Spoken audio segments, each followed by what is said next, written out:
No, it's open. It's open? It's open, yep. Thanks. Okay. All right. Well, we have 3 sessions left and 5 chapters to go. So doing the math, we got to do at least 1 chapter and 2/3 for each one. Okay. So this chapter 17 introduces to the last section of the book. So, and some of the themes are sort of a little bit repetitive, so to say. So it's kind of looking at different aspects of it and re-examining the same attitude that we should have as the signs of the end times not only repeat themselves, but also intensify and become more universal. We've seen this theme so far. And the last 5 chapters are also the same. Things become more intense and more generalized and more universal. So as the end times come closer and closer, again, as we saw in the last chapter, in chapter 16, sort of the time for repentance closes, but it's never completely closed. Like, it always opens up again and closes again, opens up and closes again. It's to show that there is a finality. There is a time for repentance. And we always have, even to our last breath, there will be a time for repentance. Even so, as the end times do come, there will be time for repentance. It just becomes all the more difficult, right? Because the more we experience these things of the end times, the more hardened we become if we have not yet repented. And that's why during these times where, yes, we do see signs of the end times, and yet we're experiencing quite a degree of comfort and freedom, this is a time to be careful on the little things, right, that deviate us from the path, because as things get more intense, we're going to need to be have a good foundation, well-grounded in our faith, because things will get difficult. Here come our Bibles. Hi, Anna. Poor thing. Okay, go grab a stack of Bibles.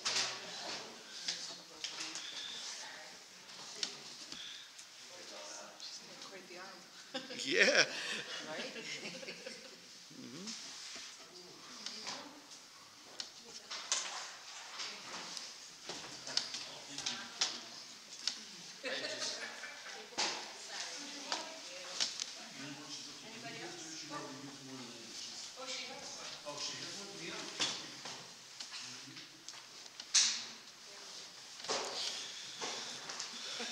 Okay.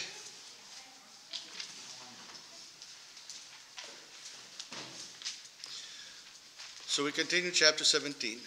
Continuity with the previous chapter. That one of the 7 angels who had the 7 bowls came and talked with me, saying to me, "Come, I will show you the judgment of the great harlot who sits on many waters, with whom the kings of the earth committed fornication, and the inhabitants of the earth were made drunk with the wine of her fornication." So you have a continuity of the previous chapters with the 7 angels, 7 bowls. One of those angels now takes John into a journey to go and see something, obviously in the spirit, to show them a great harlot who sits on many waters. The image of the great harlot is a city, right? We can also subscribe as a great power. Is it a geographical location? Is it a mindset? Literally, a great harlot who sits on many waters, all of them are references to Babylon, because Babylon was by the rivers, right, by the river Euphrates. However, we know that during the writing of the book of Revelation, Babylon was not a city. It was a deserted place, was conquered and desolate. So it didn't exist. Obviously, at the time of the writing of the book of Revelation, who was the great harlot? Who was the great influencer and power center at the time? It was Rome, right? So it was Rome. So does Rome have many waters? Perhaps. As we see later on in chapter 17, many waters also means many nations, to be a diverse city, right? During the Old Testament, Isaiah called the city of Tyre or Nahum or Nineveh great harlot. Jerusalem too, when Jerusalem abandoned God, it was also called great harlot, right? When Jesus talked about how long am I going to deal with this adulterous generation, right? So we think that a city that is described as a harlot is just simply a city that is amoral. So, well, why use that heavy language, right? Well, the heavy language is due to the calling, right, that we are to have with Christ. Remember, at the end of Great Lent, we have Holy Week. What do we call those services at the beginning of Holy Week? Sunday night, Monday night, Tuesday night, Wednesday night? Bridegroom services, right? So the bond that we have with Christ is the bond, a unique and exclusive bond that we have between the church, the bride, Christ, the bridegroom. So any deviation from the will of God is considered harlotry. It's not just a breaking of a rule, a breaking of a commandment. We're not, it's not like you're a Christian, but you're not that perfect Christian, or you're not a rule-following Christian, that you could do better, but on a scale of 1 to 10, you're still passing, right? We think of Christianity as a sliding scale. Like, I know I'm not perfect, but I get an 8 out of 10, right? Or a 7 out of 10. It's still passing, right? It doesn't work that way. Can you tell your spouse, I stay faithful 80% of the time? I mean, how's that work out? Right? And then, or even loyal, or even trust. And I'm not talking about adultery per se. Jesus says, if you look at another person with lust, you committed adultery in your heart. So it's more than, it was an emotional adultery. Dear, I didn't sleep with them, but you opened your heart to them. You had an emotional attachment to them. You spoke more to that person than you did to me, right? Or we're sitting down at dinner and your eyes are always looking in other places, or the wife's upstairs and, taking care of the kids, and the husband is watching things that he shouldn't be watching, or vice versa, right? There's many forms, and it doesn't just have to be ethical. Just be, lying to you, lying about where I am, lying about where I spend. When I don't open up myself to the other, I don't trust the person with my vulnerabilities, right? I mean, again, you take what we consider to be a wholesome and trustworthy marriage, and you extend that 100% full to complete transparency with God. And that is our relationship with God. That's the relationship he seeks. He seeks the relationship between bridegroom and bride. Even more so, right? Some of the fathers describe our relationship with Christ as a wedding couple. And a wedding couple that, Christ is a bridegroom, but as a bride, we have cheated time and time and time again. And the bridegroom decides to forgive us, right? And again, not just cheated in terms of just a physical relation, but cheated in terms of lied to the husband, abandoned the husband, left the husband, right? Went back to, doing other things that are not part of that marriage. And yet the husband forgives time and time and time again. We don't do that as human beings, right? As human beings, first of all, we're human. Second, there's other things to protect. But God doesn't stop to protect himself. He offers himself crucified time and time again in order to sort of wash us clean and receive us back as his bride, and without stain, without blemish. How does he do it? Well, we have to accept it, and he, right, continues to shed his blood on the cross, in a sense, right, to provide that forgiveness grace over and over and over and over again, right? So if we imagine that in human terms, like a bridegroom forgiving his bride, or the other way around, so just not to be one-sided, right? Imagine that kind of relationship. Now, in human terms, that one person would be walking on eggshells for the rest of their life because, the other person wants to feel safe. God knows he's safe. The question is, he just wants us, right? As, as adulterous or as mistrusting or as disloyal or as damaged, as flawed as we are, he still wants us. Okay? And that's why you have this language, right, of a great harlot, right? One that teaches and influences people to do the same, to inflict damage and wounds upon the relationship between Christ and his church, Christ and his people. So it's not just a breaking of a rule. We think of sins, again, as a breaking of rule number one, rule number two. Some of the rules are big, some of the rules are small, right? Some are mortal sins, some are not. No. In a relationship, everything is a mortal sin. Because it's not about the severity of the sin itself, but rather what it does to the relationship.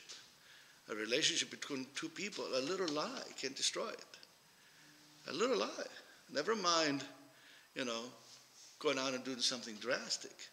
But even a little lie can destroy a marriage, right?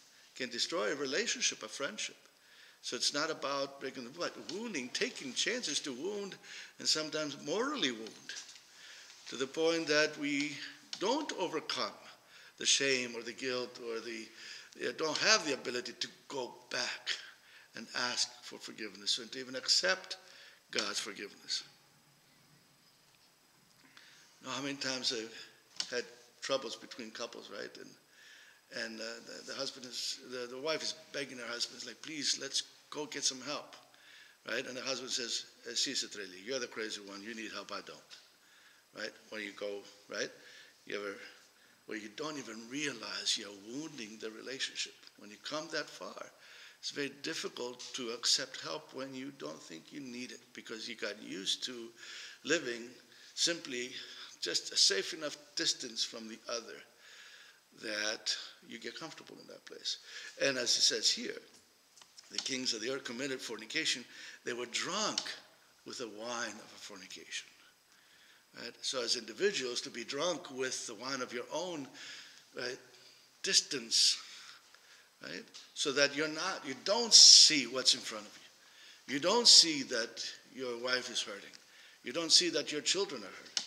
You don't see that the people around you are hurting because you're drunk with your own self-inflicted distance between you and God and between you and the people around you. And at the same time, it's not a neutral playground, so to say, right? We live in a world that you continuously receive influences to create these distances between you and God, you and your spouse, you and your family. Right? I mean, here we are living in the United States, right? I've never had a real job, okay? But I know that in the corporate world, from things that I've seen in the corporate world, sometimes you're just regular self-employed, many professions, right? What do you realize in America is the ideal worker. What is the ideal worker in the United States? Successful, rich. Not necessarily. Somebody with no family, right? Ideally is you have to be divorced and in debt. And you work whatever hours they pay you to. Yes, divorced and in debt. So you have very limited access to your family and very few obligations, obviously. So you're divorced from your family, divorced from your spouse, but you're in debt because you have to pay alimony and support and all those things, right? And that, if corporate America have its way, all its workers will be divorced and in debt, that combination.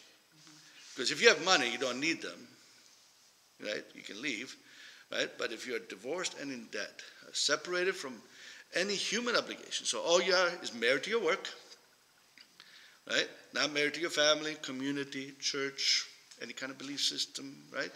And in debt so that you are forced to do whatever they tell you, right? And that's sort of the ideal worker. I'm not talking about CEOs or people that are their own boss and all this, but if you are working in corporate America, that's what they will, if you let them. And everybody's doing it in the name of efficiency, in the name of, like I'm just trying to impress my shareholders. I'm a manager in the department. I want my department to be the best department, right? And don't want to hear about, I have to go to my kid's game. I have to go to church. I have religious obligations. kind of my conscience stops me from doing certain things, right? So here you are, you're hired in a new department, right? And you're asked to fire half your staff. They're like, oh, I'll do it, right? Because that's what's prized and appreciated in a sense, the wine of fornication. So the great harlot is the one that leads all those things. It could be multiple ones around the world, so to say, centers of power and influence. So there's many great cities in the Old Testament and in the New Testament. He's referring to Rome, but he can't say Rome because he still needs to finish his book, right? This book still needs to be circulated. If it actually said Rome, this book would have been burned and never existed. But it says Babylon, which doesn't exist. So it's figurative for Rome. Or afterwards, Constantinople, or Moscow, or Paris, or New York, or Chicago, Yes. In one of the Old Testament books, they say like the kingdom of Shmalek or whatever. Like it's some weird name that you never see anywhere else. Uh-huh. And somebody points out it's like a Caesar cipher for Babylon. Because Babylon's still alive at the time. But they couldn't say it because it's like the time when they're under the thumb of Babylon. So yeah, you couldn't say it. Couldn't write it directly. Okay? So, but they influence the rest of the world. It's very much as Los Angeles culturally influences, right, the rest of the world, right? Its value system, its cultural norms, right? It comes out of there, comes out of that. So there's many, many, many great harlots by many, many, many waters. Eventually, it says judgment on the one, right? Because the one great harlot will be, right, the one that's also in line with the Antichrist at the end. So it will be a unique sort of force. And then the kings of the earth will be drunk in the wine of a fornication, will be accepting this mindset. All will bow to this mindset. Where is this mindset? So he carried me away, verse 3, in the spirit, so not in person, but in the spirit, into the wilderness. And I saw a woman sitting on a scarlet beast, which was full of names of blasphemy, having 7 heads and 10 horns. Same, kind of same theme again. The woman was arrayed in purple scarlet, adorned with gold and precious stone and pearls, having in her hand a golden cup, full of abominations and the filthiness of her fornication. And on her forehead a name was written, Mystery, Babylon the Great, the mother of harlots, and of the abominations of the earth. And I saw the woman drunk with the blood of the saints and the blood of the martyrs of Jesus. And when I saw her, I marveled with great amazement. So you see this woman. So you have an image of the woman in glory, right? The Virgin Mary a few chapters ago. And you have this one now adorned with precious stone and pearls, right? So, and arrayed in purple and scarlet. This could be interpreted in many, many different ways. But we see this harlot representing the totality of the mystery of sin. Right? Just like we said about mystery of faith before, right? There's also a mystery of sin. Sin cannot be understood rationally. Rationally we can. We are in a fallen state, so we have accepted this idea that to sin is to be human. I say, I'm only human, so I cannot be perfect, therefore I fall short of perfection, which is also called sin. Amartia means to miss the mark of perfection. However, it's still a mystery. Why would we do this to ourselves? Why would we inflict a mortal wound on ourselves, which were created by God to be immortal? Why would we continue to dress ourselves in this and to be partners with the scarlet, the red beast, right? To be with somebody who's going to lose, right? With somebody who's going to be destroyed. Why are we in partnership? Why are we in partnership with death? It makes no sense at all. Okay? So this place is found in the wilderness, a desolation, right? The desolation of Babylon. After Babylon was destroyed, it's just an empty place. But the wilderness is not necessarily like the Sahara. The wilderness can also be a big city in which we don't know one, right? So there's desolate of all blessings, desolate of the grace of God, right? So you have large cities where you have millions of people, but you can't find people that are faithful to God, or you're faithful or human to each other, right? How many of you know the names of all your neighbors? You know. I kind of know. Well, we have Paratsuklia for both our neighbors, but I don't know if they know their nicknames. But I don't know if I actually know both their names. You know. The Mexicanos are Timia, right? So we describe them by their nationality, but but we don't really know each other. The only contact we had is when we still had the cat, and the cat sometimes ran out of the house, and our neighbor will call us and say, "Hey, your cat is over here." Okay, God bless them. They're very nice, and we have no complaints, but we really don't have, right, community, and it's even worse in big cities, right? And at least we have a community in our churches. That is something, right? Many people live with no community at all, right? It's a stranger among strangers. So this vision is of this woman in scarlet. You have the vision in opposite to the vision of the Panagia, right? Who was shining with the light of the sun, and the moon were at her feet. Remember that vision, right? So today, if you presented the two visions of these two women, which one do you think the world, or even us, be attracted to? Okay. Yeah, I mean, you know why? Why do you think that is? Just everything in the modern world takes us away from God. So Yeah. we are living in the modern world. We're accepting everything that it offers. Sure. Well, the perception of the scarlet woman, right, is Shiny and bright and pearly. yeah, right, and well, no rules. Yeah. No rules. Do whatever you want, whenever you want to, right? There's no rules. There's, because the Theotokos represents what? Represents purity, represents an example of obedience, of humility, and also the vehicle through which God enters human history, right? As we said before, this is the problem with Christianity and the modern mindset, is that where do we, all pagan religions, and even our pagan leanings today have all the same purpose, right? Because as human beings, we're created in the image and likeness of God, so our deepest desire is to be God. But I cannot comfortably be God when actual big G God is here, right? So I need to keep big G God over there. God is God over there, and I am little God but here. And that God needs to stay over there, right? Top of Mount Olympus, big red white ball in the sky or yellow ball in the sky, right? Away, right? He's over there, top of a mountain, on a tree, over there, not incarnate, not human, not entering human history. This is my domain. Okay? So that is modern paganism. It's not that we say, I believe in a higher power, I believe in God, but not that Jesus is God. I want Jesus to be just a guy that was nice and said God's will, but not God himself, right? Rather, as a nice teacher, like so many teachers and philosophers that pass through history. But I want that God to be over there. It's no different than what you see in the Roman Catholic Church, right? So Pope is God on earth, right, to deal with earthly things. He's the vicar of Christ, so he's basically little g here.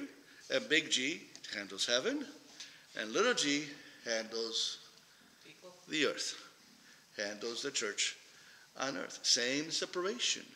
I want big G God not in history, not to be involved in history, not to end history, not to judge history. And if Jesus is just a man, then I could take his rules and say, well, if this guy lived now, his rules would look like this, right? His rules would look differently. I can interpret his rules as different. But when Jesus is God and God is always present, and it's like, well, I didn't say that. I didn't allow that. Right? Remember early, we talked about the Nicolaitans, right? The ones that professed faith in Christ but didn't actually abide by the faith in Christ. Right? So they were just doing immoral things, but, or drawing extremes, both in the morality side and immorality side. But then still professed in Christ, so they were part of the church. And God says, don't be part of the Nicolaitans whose works I hate. Right? God has the right to say, this, what you're doing, I hate it. Right? It's like, wait a second, God hates things? It's like, well, yeah. If your child is dying of a disease, won't you hate the disease? I can hate things. He doesn't hate us. But I tell you, every parent that has a sick child ends up hating that disease. Isn't that true? Who wouldn't? Yeah, it's okay. It's not a bad thing to have. Who says that? No one, right? So he has a right to say, I hate that disease. I hate that sin. But when Jesus is just a God, then he said, well, he'll be cool with it now. Because, look how far we've gone. We're so much smarter now. We're so much more civilized. We know so much more. And God made those rules back then because people were sort of stupid and ignorant. But now we are so much more civilized back then. Right? We know about human rights, and we know about history. We know about, theology. And, our church makes up a lot of these rules. Right? And so I'm going to decide, for me, what is better.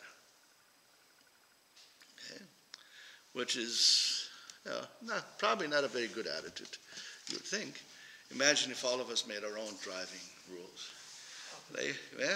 Well, I want to pretend, I feel like I'm British today, so I'm going to drive on the other side of the street. How would that work? AKA the south side. Right? How does that work? Or I decided not to change my daylight savings time. So I wouldn't be here right now, I'd be coming an hour later. Right? So, there's some things that are pretty obvious. So the red beast, every antichrist spirit in history. In John's time, that would be the power of Rome. Now it would be other nations who influence the nations below them. Okay? For example, a very easy example, in the fact that Greece now has legalized gay marriage. You know why? Because Secretary Blinken, whatever his name was, told them to. Right? You need to do this if you want to keep the money going and the tourism going and the visas going and the investments going. You need to do this. And we did. Right? I say we loosely. Okay? I haven't got my Greek citizenship yet. I'm still considered a Greek citizen. But think about it. So when the bishop was here from, what was he, Tanzania? He told us how so the Russian Orthodox Church considers themselves separate from us now, right? So they are going into Africa, okay, to make people Orthodox. And they go into our Orthodox communities throughout those lands and telling them to come to the Russian church. And you know what their argument is? These Greeks, they're gay lovers, right? They legalize gay marriage. They don't make a distinction between the Greek Orthodox Church and the Greek government. But you see, these people that are Greek, they come from the Greek government that has legalized gay marriage. So these people are lost. So come to our church, right? And, we're true Orthodox, right? Obviously they're lying because I can see if the Greek Orthodox Church legalized gay marriage, that's a different story. But it's a Greek government. But you can see how things, right? So they play it, and plus they pay their priests 3 times as much as we can. So, and unfortunately, this is what happens, right? That's a different harlot, which we will talk about today. Okay? But the beast is scarlet beast because it basically feeds on killing souls. And when the ideology of the beast or the scarlet is not accepted by cunning or by promising things, it's imposed by violence. Okay, so in the name of freedom, of course. So we must stay close to him. So, Father, yes. Drunk with the blood of saints? Yes. So okay. Any saint that was martyred is like, what does that mean? Mm-hmm. Yeah, I mean, again, right, so if you don't accept the ideology. Glory in that? The beast glories in that? Right, so if you don't accept the ideology of the beast or the scarlet woman through being enticement, right, you will accept it by force. So many, right, have been killed because you did not accept this ideology, because you did not accept, killed, physically killed, or ostracized, marginalized, fired, right? And the scarlet, of course, comes in many different forms, right? So, again, it could be the Western mindset, what we think about Western civilization, which has divorced itself from Christian principles, right? Or even other faiths. I mean, I remember traveling to Indonesia, and we couldn't bring in wine. We went to the church, and it was riddled with bullet holes. Right? It's the only time that I stood in a church and stayed away from a window. We traveled to some of the churches under cover of darkness. Right? And we stayed in a house of a doctor who could no longer practice medicine because he had converted to Christianity. For a country that's 95% Muslim.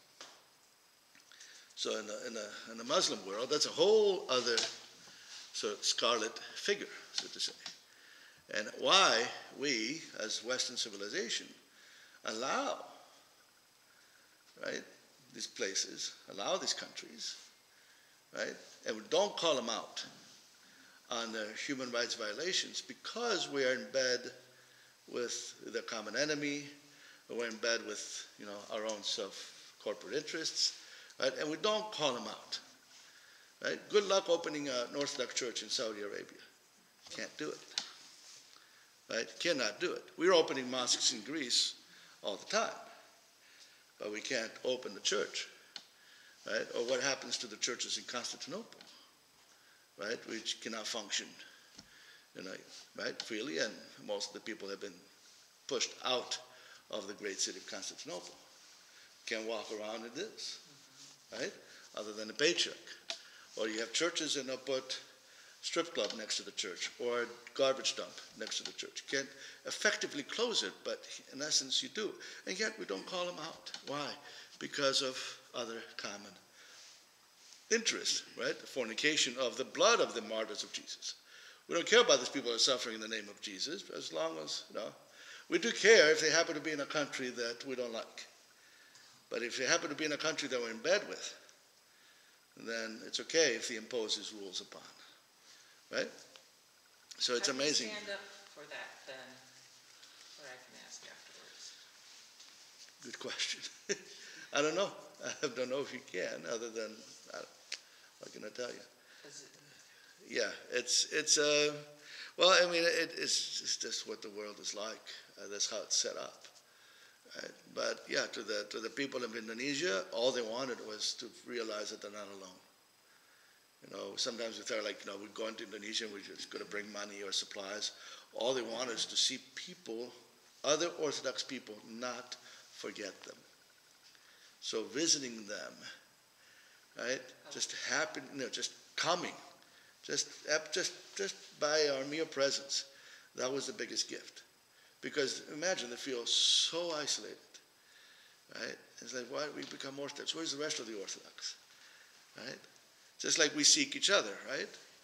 And it'd be nice if we always sought each other, whether it's a school or a campus, right? To seek each other because we are unique in our faith. Imagine being in a non-Christian country and where the country is actually, the population is against you because, right, a place like Indonesia, 300 million people, right? So many dialects, so many languages, so many different civilizations, so many races. right? All in one country. The only thing that binds them is Islam, right? And the government uses Islam to bind this country together. And what happened is that during the Communist Revolution from China, a lot of Christians fled China into Indonesia. What they brought with them was a great amount of wealth and some business acumen. So they did capture a big portion of the wealth of that country because of their ties with China and so on and so forth. So, yes, they do represent, right? So it's 5% of the population that is Christian, but they also control more than 80% of the country's wealth. Okay? So the government, instead of fixing and addressing that issue, they just then turn their citizens against the wealthy who happen to be Christians, so hate Christians. Okay? And that becomes a common bond. Instead of fixing government policy to make living a little bit more so equitable, so to say, amongst population, instead of using good governance as something that binds the people together, they use common hatred of the rich/Christians, who happen to be Christians. And therefore all Christians are bad. And if I bind all people in opposition of one bad thing, makes for, efficient government that stays on forever and ever and ever. Right? So that model, of course, is repeated over and over and over and over again. But we don't do anything about it. So yes, drunk with the blood of the saints, blood of the martyrs of Jesus. They're not just the first, second, and third century. It's throughout history that you have witnesses to Jesus Christ. And they might not be martyrs, meaning that they were beheaded or skinned alive and all those things, but it could be just as simple as, that doctor that I don't remember his name, in whose house we all stayed, who was now out of work and could not exercise his profession in the country of Indonesia. Okay? But it was a nice house. Now a nice house meant, it had rooms that were made out of, stone and cement. But it was still an outhouse, so you had to walk through the courtyard to go to the bathroom, right? And it still had the little stern with the water. You had to take the pot and take a shower with a little pot. Mice everywhere. Presidente and I were not ordained yet, but we did get the nice room. So they gave us a master bedroom, and they filled the room with soda because, they're Americans. And they think Americans only drink soda. Grape soda, strawberry soda, orange soda. Like, we don't, it's like, please, So how do they take communion? Do they have... We snuck wine into the country. Right? You didn't hear that. Yeah. Yeah. We snuck wine into the country. And, use it very sparingly, But we had a lot of fun, though. So Presidenta, when we come out in the morning and all the kids will come, and they would count the mosquito bites on her arms, connect the dots, So, yep. So how difficult is it for the Orthodox people there to practice Difficult. the faith? Difficult, yeah. The Orthodox people there control the wealth, but Well, they're martyrs? the Christian minority, most of them are Catholic. Okay. Okay, most of them are Catholic. Yeah, they happen to control a lot of the wealth, right? So, Yet they're being persecuted. and yet, yes, they're being persecuted at the same time. Do they have control of the government? No. No, Oh, okay. no. That makes sense. But they control a lot of corporations. But whenever they're vulnerable, they will marginalize them, right? Yeah. So if you're not connected, if you want one of the super wealthy, Yeah. right? And you just happen to be a guy that decides to embrace Orthodox, you embrace Christianity, right? Like this guy that was a doctor, very successful doctor, had a biggest house in a village, However, once he was Christian, then he's like, I'm sorry, you don't have a job anymore. No different than what happened all over communist Russia, right? The famous example of St. Luke the surgeon, right? They kept sending to Siberia, right? And then they keep bringing them back whenever one of the members of the government needed surgery, and he was a good surgeon. So they will bring him back, do the surgery, and then send him back out to Siberia. Right? Now he refused to do so. He refused to take off his raso, And he insisted on an icon being in the surgery room. But because he was a good surgeon, they obliged him, yeah. But then, and he had family, he had 4 children, his wife had died. But sure enough, after every surgery, off to Siberia you go. Lucky he was a Christian, because most other groups wouldn't have done it. They would have just said, no, I'm not going to help you out. Right, exactly. Yeah, right. So, yes, Dimitri. So, are there, like the people in Indonesia, are their faith, or is their faith much stronger since there's so much opposition? Yeah, I mean, there's no such thing as uncommitted, lukewarm Orthodox. I mean, the Christian community itself, I mean, some of them is the cultural Christians, I get it, especially the super wealthy. But the people that we met, they had no economic advantage. In fact, most of the time they were put in a disadvantage. And they were in danger, So when we said we traveled to a church under cover of darkness, not because it was dangerous for them to go to that church, but if they saw 2 white people going to that church, then the local mobster would go to them the next day and says, we saw white people came, and they must have brought money, so we want our cut. Because he assumed that when white people come, that they bring him money. And so they says, we can't let them see white people come, even though we brought no money. I was nobody, I was just, So we would travel to those places because Metropolitan Nikita would send us to do seminars for the priests and the presbyteros, teach them how to chant, teach them Sunday school, stuff like that. I wasn't ordained, and just simple catechism for the clergy. A lot of the clergy only received like a 3-month education, a seminar how to become a priest. So, like when we went to India, it was like when she told the priest to. So first met with the presbyteros. So presbyteros met with. She wasn't presbyteros there, but she met with the presbyteros, and you hear the same thing from those presbyteros that you hear from presbyteros here. My husband's never home, so, he doesn't make any money, he's always gone, my kids are having a hard time, the same stuff. So then, the things that don't change on the side. So went over to the clergy, right? The clergy side, and said, listen, take care of your presbyteros. And by the way, if they die, something happens to them, you cannot get remarried. Well, I mean, we just about had a rebellion. Because nobody told us, right? Nobody had told them that if their wife died. And he's like, listen, we live in Calcutta. The wind blows the wrong way, and you're dead, right? So, I mean, it's like, they're like, please, this cannot be true. So they didn't know stuff, but they were faithful. Because there was no other way. There was no other way. But there are martyrs, witnesses to Christ all over the world, trying to sort of push away, right, all this drunken abominations. Think about it, all the idolatry, spiritism, black magic, right, sorceries, blasphemies. Right? These things exist, especially those places. When we had Bishop Athanasios from Cuba visit us all the time at St. Spiridon. You were talking about Christianity in Cuba and how it was mixed with black magic. Right, yeah, it was mixed together. They couldn't abandon their idolatrous ways. Rather, they mixed those two traditions, and we see that, very prevalent throughout Latin America. So, but we must come to terms, right, that these are the things that we are going to be witnessing, right? This woman holding a cup of abominations. Right, and she was very proud of it. Okay, so she's having in her hand a golden cup full of abominations and filthiness.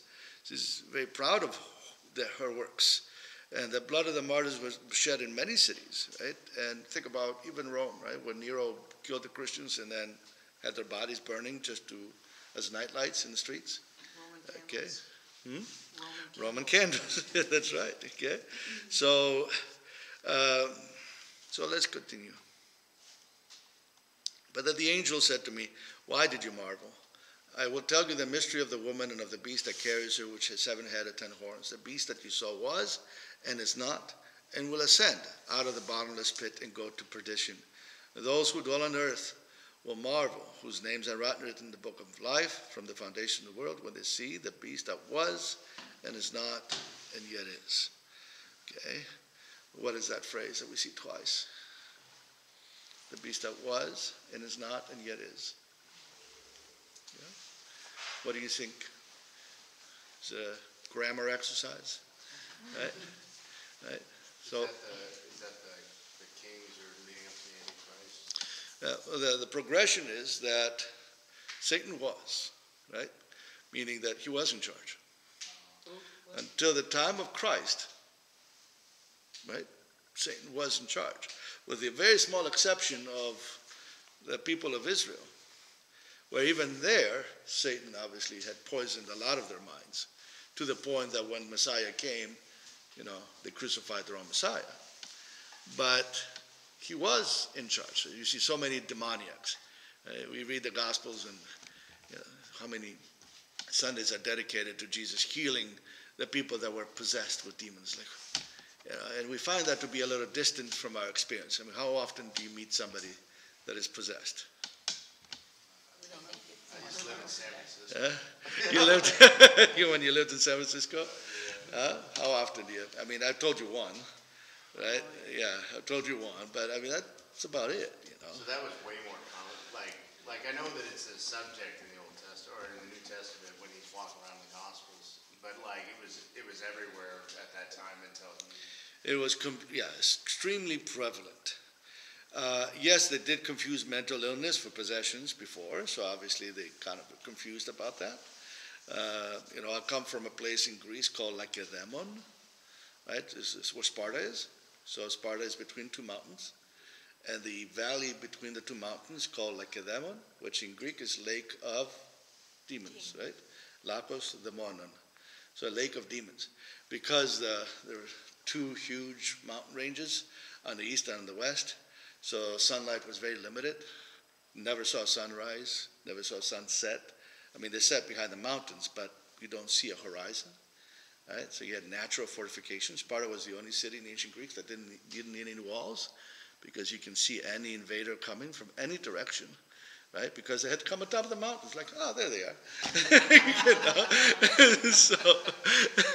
So you didn't need to fortify your city. Plus, they were, nasty warriors. So nobody was really, and to invade Sparta for what? You invaded it, and then what? You lost half your army if you managed to even conquer them. And then, they had no other resources other than manpower, some slaves.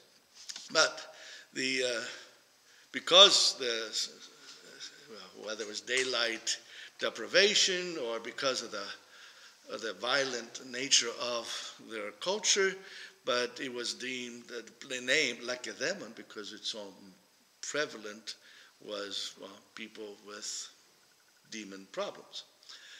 But it was prevalent throughout the ancient world.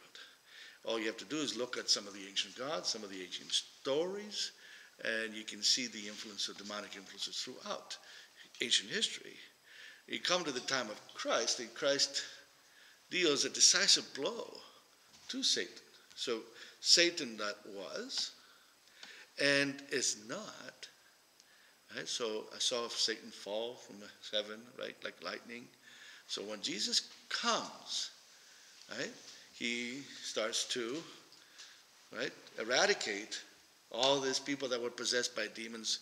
But remember, all the demons are sort of connected, interconnected. And so you have a decisive blow. You start freeing people from demon possession. And then when Jesus descended into Hades, guess what? He freed a whole lot of other people. I mean, ideally, everybody that was held in Hades by Satan. Right? And then those people were freed, or at least given the opportunity to be freed. And then Jesus comes back, resurrects, ascends, the Holy Spirit comes. And what have we been doing since then? Right? Every time somebody's baptized, we renounce Satan. We spit on Satan. We send them away. Right? The power of Satan is not what it was.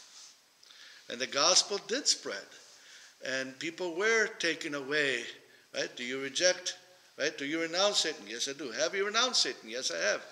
Then breathe and spit upon him, which is only done by the power of Jesus Christ, and we do so. And then after we're baptized, we sin again, and guess what? We have confession, right? We have communion. We have the ways by which Satan has to leave. We have prayers to the Virgin Mary. We have the Jesus prayer, things that Satan cannot stand. We have an army of Christians doing battle against Satan who's on the run, right? Is on the run. Just like when Jesus met somebody who was possessed and like, what have you to do with us? Did you come to destroy us and to send us away before our time? Right? So what they saw in Jesus, well, they literally, in some way, see in us. Especially when we're baptized, and then later on when we go to confession and communion. When we do that, right, continuously and consciously, then guess what? We are, every time we say the salutations, and we mention the name of the Virgin Mary, fire. Satan has to move, has to go over here, has to go over there, has to go in the wilderness, has to flee from the army of Christ. That's why even at the baptism, when we say, do you join yourself, συνετάσσω το Χριστό, do you join yourself to Christ? It's a military language, right? It's a military language. Συνετάσσω, do you join yourself to Christ? We think of like join in a very affectionate way. You know, Jesus like takes us and gives us a hug. And the hug is so tight that we get absorbed into his skin and we are buddies forever, right? No, it's συνετάσσω, right? Taxi, right? Do I join the ranks of Christ? Συνετάξω το Χριστό. Have I joined the ranks of Christ? More like think of an army, right? Waging war against the evil one. First in ourselves and also in the world around us. Okay? So the time between, right, the coming of Christ and his coming again is the 1,000-year reign of Christ, which comes up later on in chapter 20. Not a time where the devil is gone. It's just his power is not what it was until the very end. So right at the very end, right, because of man's apostasy will multiply over and over and over and heap, right, this cup of abominations will heap all the way to the top. And at the very end, the devil will be allowed to have power, right, like he had before, for just 3.5 years, right, for just a small smidget of time, right, before the end, before he is completely then eradicated and sent into the abyss. So when the demon said to Jesus, are you here to send us to the abyss before our time? Then know that the time is coming. And yes, they will have a last gasp of power, right? 1,000 degrees greater than what they had before Christ, because God will allow them. And it says, I shortened that time because if it was any longer, not even the elect would be saved. Right? That much power would be allowed to have. Right? So think about what the Romans did to Christians. Right? Think of what they did to St. Haralambos. Right? So imagine that times 1,000,000. Right? So that will come. So, however, his time also will be over. That's what it says. The beast that you saw, right? The beast that you saw right here is, right? We'll go into perdition, right? So, perdition. So there will be, he was not, will be again, but then perdition. He'll be gone. Okay? So we must come to terms with this perdition part. We think that the gospel is weak. Perdition means go into the abyss. Go into the place of no return. Right? So the devil will be sent into actual hell. Right? And hell means a permanent separation, right, from God. Okay? Which has been prepared for Satan and his angels from the beginning, before the foundation of the world. So the gospel is not weakness. You know, so it's victorious. Right? We think like, oh, to follow the gospel is, it's kind of like something that, the opiate for the masses, right? To give us hope. No, the gospel is victorious, right? So the demons know this. The devil knows this. We are the ones that have a hard time believing it. The devil is absolutely certain, knows about the time in which they will go into the abyss. We are the ones that need to understand that this is joining Satan in any way, shape, or form is a losing argument. However, it's perceived as a position of strength when it comes to this life. Right? It says the person that walks around with a cross in her hand, right? Stavros to heri, as they say in Greek, is a position of weakness. That you're going to be stepped on. You're going to be a doormat. You're going to be exploited. You're going to be hated. You're going to be ostracized. You're going to be, not enjoy all the good blessings of God. Well, okay, that's possible. But what good does it do if it's on a losing team? Right? So, however, the enemies of the church want to bring back idolatry, rationalization, nationalism, power, right? And they want to paint repentance and humility as being something, of a pathetic nature, right? And humility as embracing victimhood, which is actually completely opposite. The truth is absolutely opposite. So those who are baptized, what is this? Never mind, there's a bad weather coming. Okay, so the devil didn't go away. I mean, it still exists. We saw it, in Julian the Apostate, right? Even after the persecutions, Julian the Apostate tried to establish, idolatry again. Even in the 15th century, actually the town of Mistras in Lacedaemon, right? You had the philosopher Plato try to bring back paganism into Greek culture, right? So into that time. And even after Greece was freed from the Turks, right, there was a big push to embrace ancient Greek ideals. Right? All you have to do is look at the hymn of the Olympic Games. Right? It's a hymn to the immortal spirit of the ancient world. Right? How many celebrations of the 12 gods of Olympus occur in Greece today? Right? My favorite event, of course, of all time here took place in a Greek letters luncheon. This is a few years ago. It's still on YouTube. Were you there, Nia? No, right, as you've mentioned. Yeah. This 15-year-old girl that taught about, right? She taught about paganism as it was a while ago. But they exist. And, the funny thing is that room erupted with a lot of people in support of what she had to say. Okay, so some of those people I know. So years ago, it was a Hellenic Letters luncheon, which occurred at Chateau Ritz, usually around the Feast of the Three Hierarchs. And there's always a speaker involved. So we found this prodigy, Tam Tomaras, blessed memory. He found this prodigy, a 15-year-old, that spoke ancient Greek and had like a PhD already or something. I don't know. She was like a girl genius. But nobody vetted her what she was going to say. So, or who knows? I mean, you have conspiracy theories all over the place. But she came and she started speaking. And she started saying how Christianity destroyed true Greek civilization.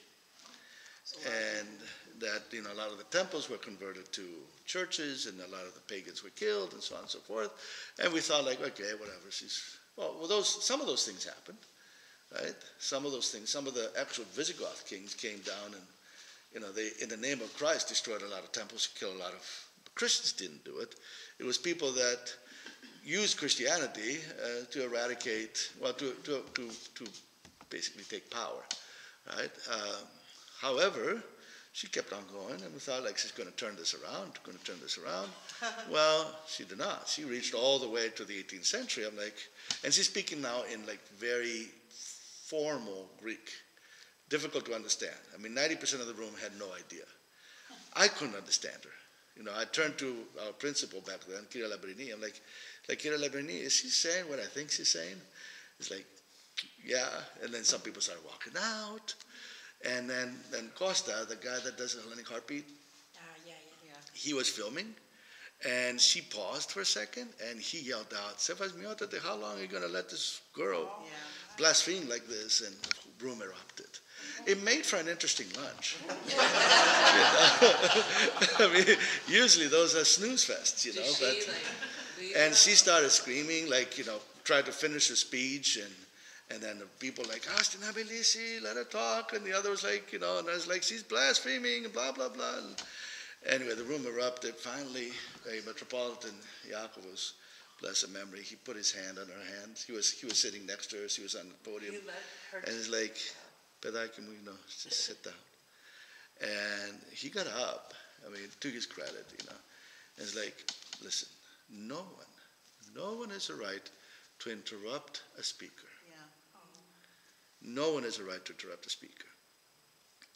And then turns to her and says, "Congratulations on your language skills, on your research, but I want you to look at more than the sources you looked at." So obviously you only looked at one-sided sources. You know, she was very civil about it. You know, however, I mean, the girl was just basically, she was doing research. It was a bit one-sided. So, I mean, kudos to her. She did research. A 15-year-old is doing research on ancient Greece. Okay, wonderful, right? She was kind of one-sided. Probably the wrong venue to come and tell those ideas, you know. But the fact that the room erupted and there were many, many people that were complimenting her on her staunch loyalty to the ancient Greek gods, which revealed their thinking. And they walk among us. I know a lot of them. It was no surprise because I do visit their homes, and all I see is statues of Aphrodite and statues of Hermes, and you know, all kinds of, you know, homages to. I'm like, "Where's your icons?" "Oh, we have icons too."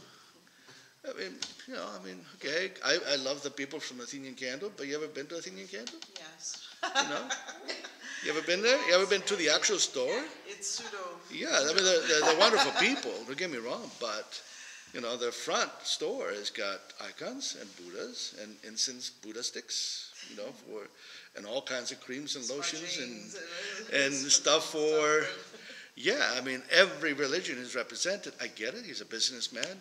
God bless him. The back of the store is when he does all the stuff that he helps the churches, and forever has been helping out churches and stuff. But when you visit the front, you definitely get a different vibe, you know.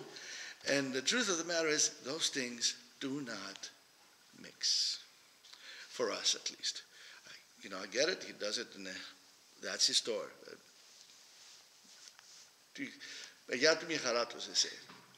But for us, we do not mix. Those things do not mix. We are here. Our Christianity is to save body and soul and mind. There's no dualism in Christianity. To think like, okay, these are of the world, and these are of the body, and this is the soul, right? Or you have different entities, right? You can compartmentalize your life. Here's my American self. Here's my Greek Orthodox self. Here's my business self, and here's my, Orthodox Christian self. There is no duality. I mean, duality meaning that there's parts of our life that are dispensable. Jesus comes and sanctifies every part of our life. No different than saying that, come back to the marriage example. Is there any part of your life that is not part of a marriage or of a friendship? Right? It's either all or nothing. I can't be married to a mobster and pretend I'm not a mobster. Okay? And that's a movie, right? Married to the Mob.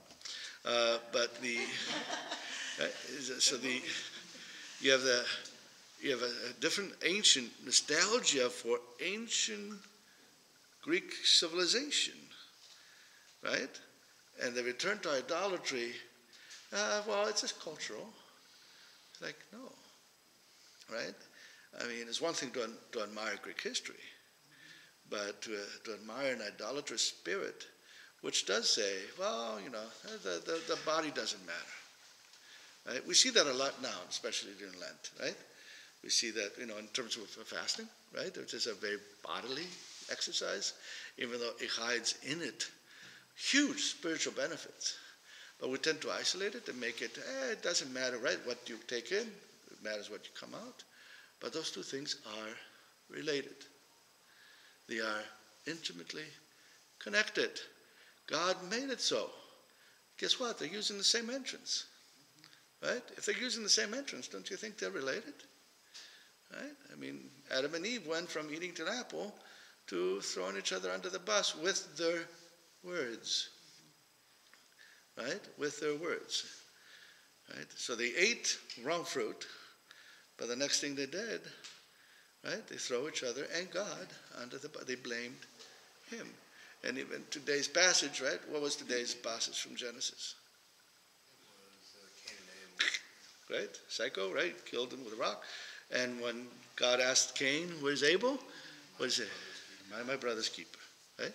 So the words matter, but words are also connected to something as simple as what seems to be a bodily exercise. But that bodily exercise is intimately connected to spiritual well-being. I'm not saying this end all of all things, but it is a matter of humility and obedience. All of them help us into sanctifying both body and spirit. I said, well, Father, those things are kind of man-made and they're made for monks and all that. It's like, yeah, you can argue with that. Again, coming back to Indonesia, when I told them that Lent was coming, so they needed to be vegan, and they all laughed at me, because they're vegan all the time, right? So they only eat rice and vegetables on a regular basis. So what we told them, well, instead of eating 3 times a day, eat twice. What do you tell them, right? But you have to do something because the body participates in your salvation. You cannot be saved just in your soul alone, okay? All right, so,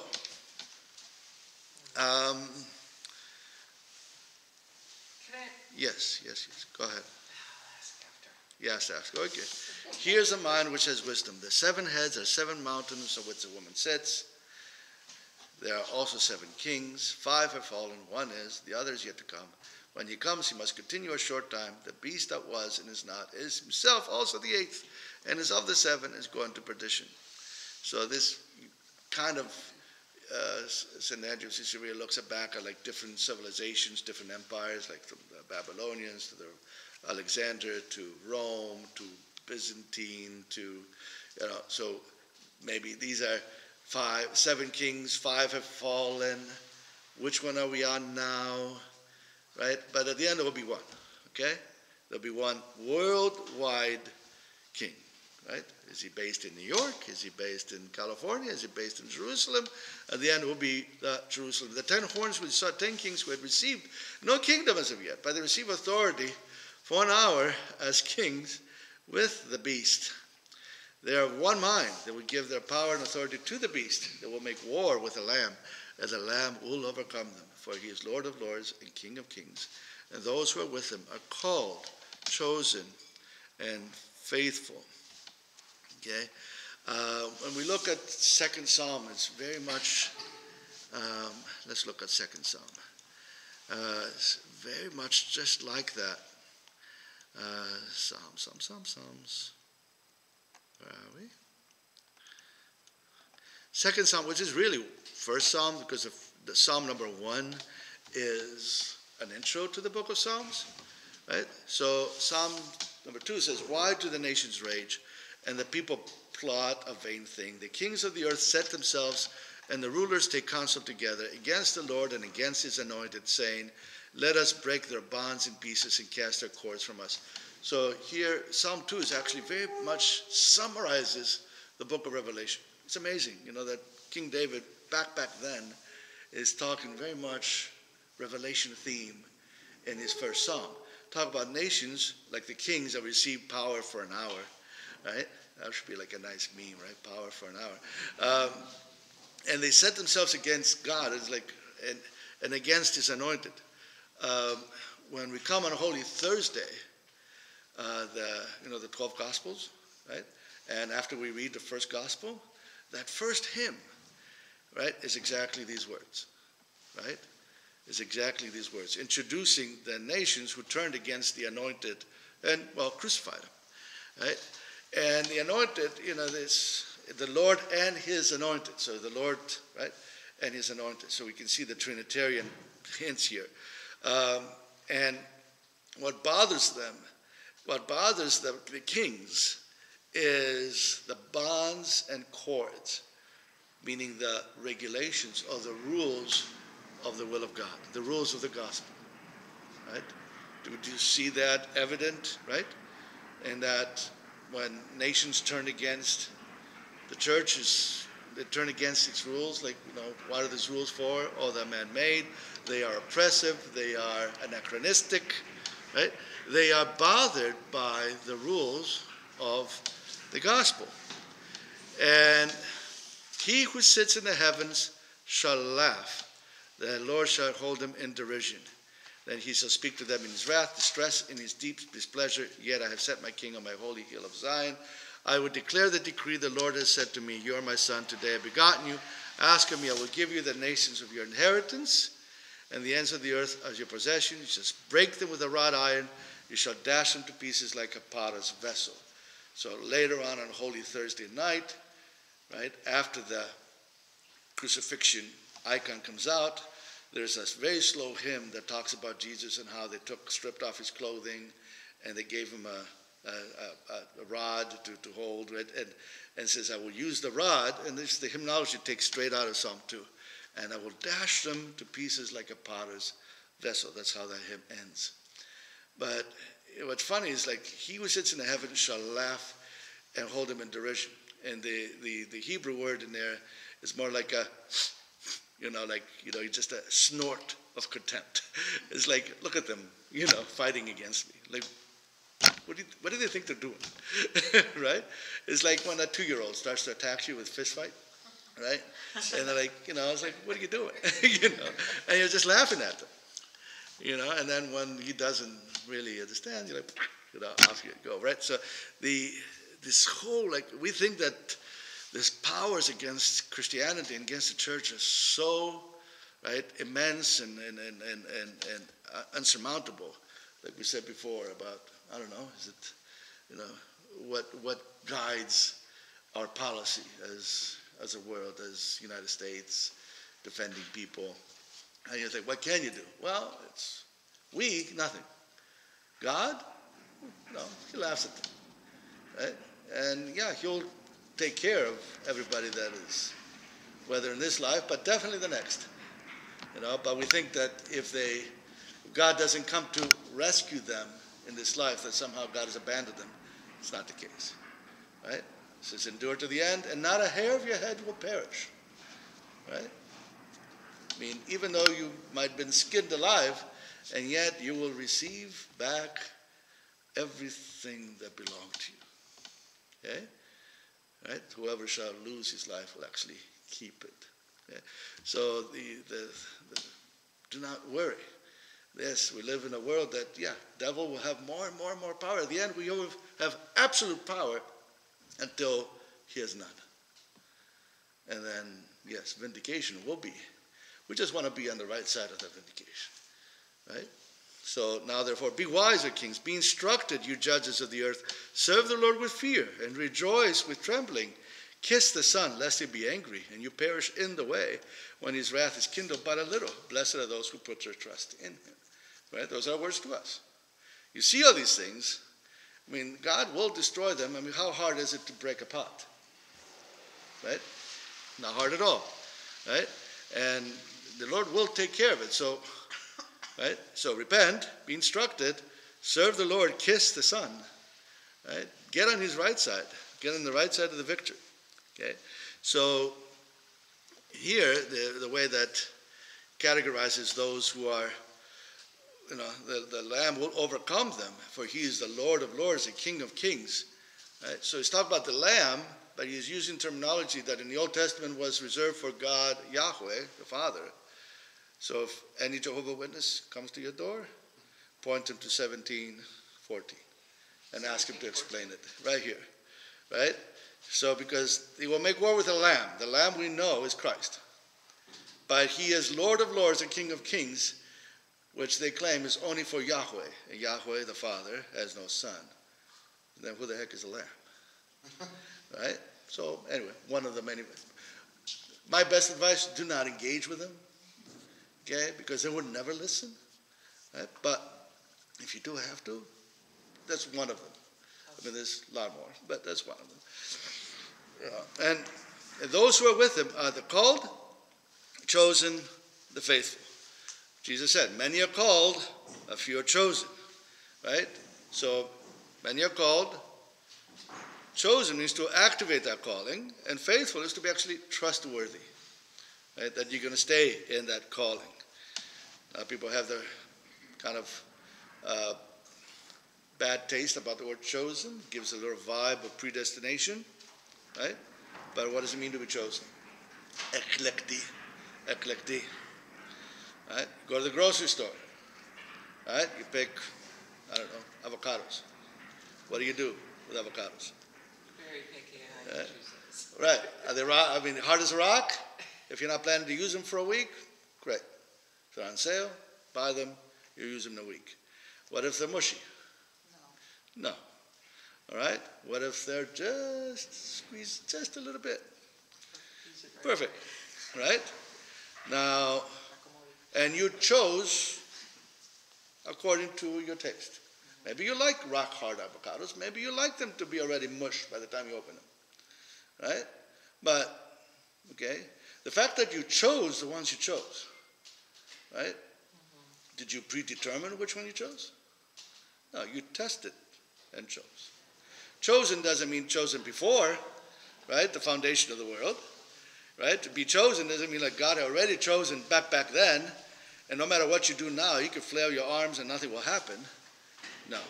Chosen just means that you are pickable, right? You are according to what God desires. So Okay? that's why we're tested. Yeah. Imagine Jesus squeezing his little heart, and see if it's just right, or knocks like a watermelon, right? Okay? So then he said to me, the waters which you saw where the harlot sits are peoples, multitudes, nations, and tongues, and the 10 horns which saw you on the beast. They will hate the harlot, make her desolate and naked, eat her flesh, burn her with fire. For God has put it into their hearts to fulfill his purpose, to be of one mind, and to give their kingdom to the beast until the words of God are fulfilled. And the woman whom you saw is the great city which reigns over the kings of the earth. So, where the harlot sits, Babylon, Rome, Paris, Chicago, LA, New York, whatever, right? The waters are a diverse city, right? Multitudes of nations and tongues. Do you see that so much coming to fruition in our time? Okay? And the 10 horns, but what happened is that the kings that have power from the beast, they actually start turning on each other. And they will turn on a harlot and destroy her. They will destroy the great power and influence them. And why? Not because God is making them, but that's just who they are. Of course, I thought that the chosen are. No, they will destroy the harlot. They will actually destroy, right? Yeah, they will destroy the great city which reigns over the kings of the earth. They will destroy each other. Because it's in their nature to destroy. Yes. So, and God sort of uses their destructive will to perform his will. So when the Israelites, for example, deviated from the true faith, right, what would happen? Well, the Babylonians came down and, right, slaughtered them and drove them back to exile. But did he make them do it? Or were they just imperialists who hated the Israelites and therefore came and slaughtered them? Right? So it wasn't that God made them, like enticed them, simply allowed the nature of one people to inflict the punishment that was needed for Israel to repent, right, upon another people, right? So that's how the way it worked. And in essence, here God allows these things to happen. But let us think, this tone of destruction is that, their evil intentions will actually carry out God's will. So don't be afraid of what has happened. Okay? So every empire, every sort of type of Rome will suffer in this way and will be destroyed. And let's move on. As I said, we need to do a chapter and some every day. Okay. After these things, I saw another angel coming down from heaven, having great authority, and the earth was illuminated with his glory. And he cried mightily with a loud voice, saying, Babylon the great is fallen, and has become a dwelling place of demons, a prison for every foul spirit, a cage of every unclean and hated bird.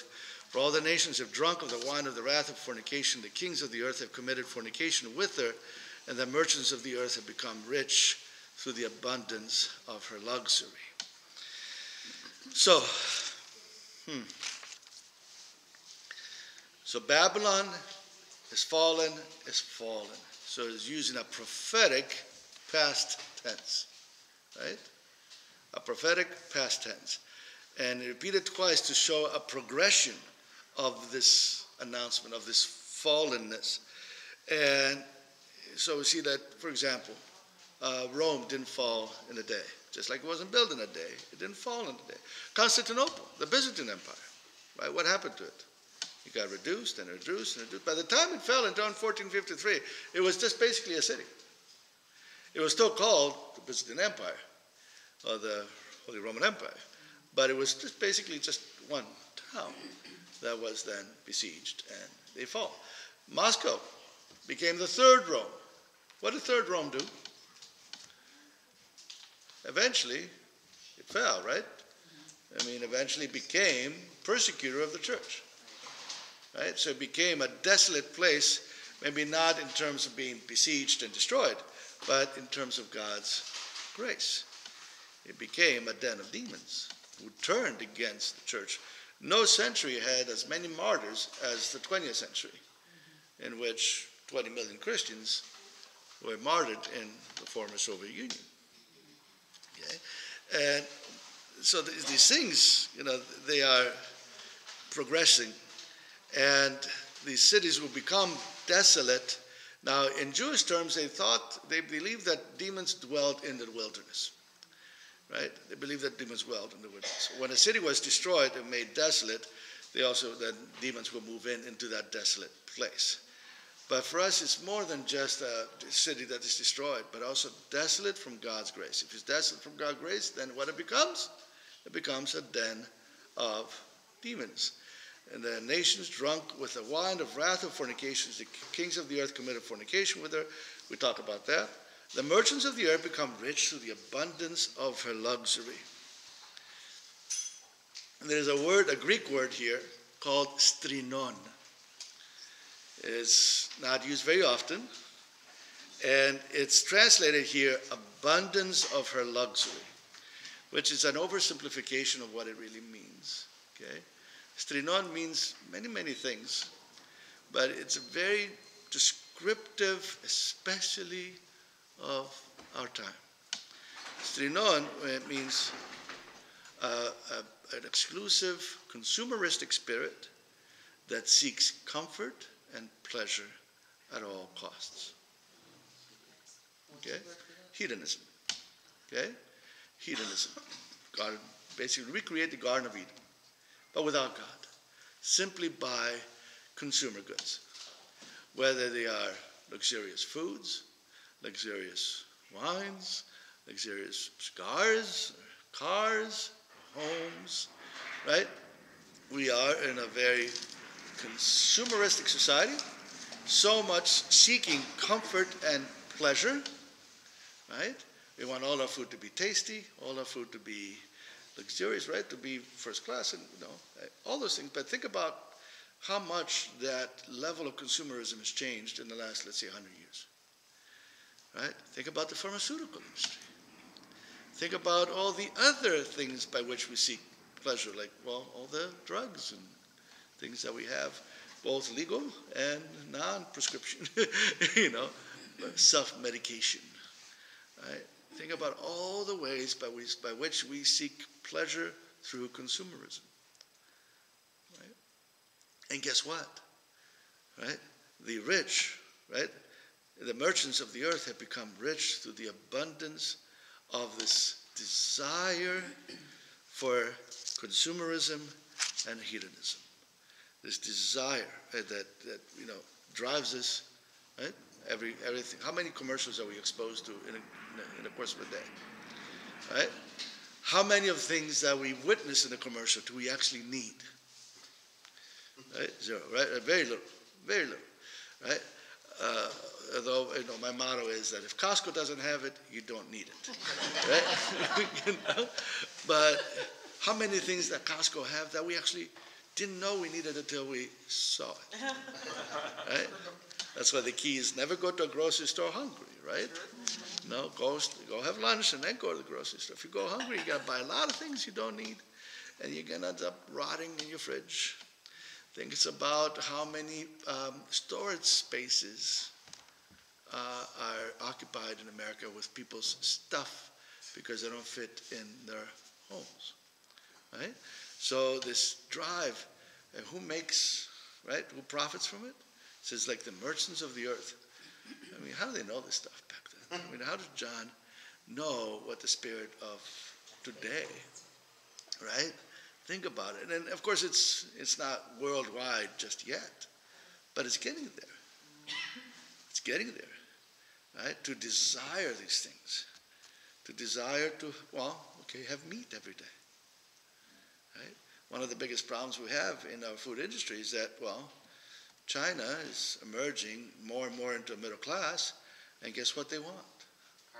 They want to have meat on a regular basis because they're sick of rice, right?